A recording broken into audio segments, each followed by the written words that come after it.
के हो ला यार शिट ला देख्दै देख्दै एक्सिडेन्ट भयो Oh my god यार Oh my god Shit यार ल्यान्डिङ गर्ने ला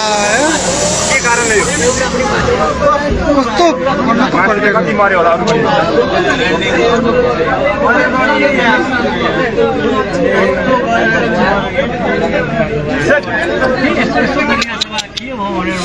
Shit यार भयो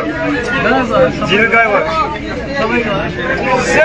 यहाँ फेरि छैन कुरुम चाहिँ परि गयो मान्छे पुरा ठुलो आगो भयो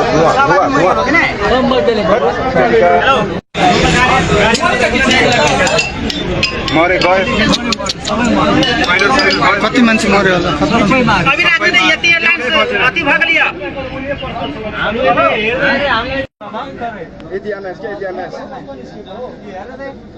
अहिलेको अहिले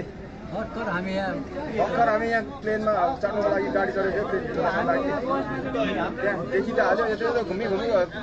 पर्ला फेरि भयो त देख्दा मेरै आँखा अगाडि फ्रेन्ड क्रास भयो बहुत डरलाग्दो Oh my God नेपालको यति एयरलाइन्स जस्तो छ कतिजना प्यासेन्जर मरेको है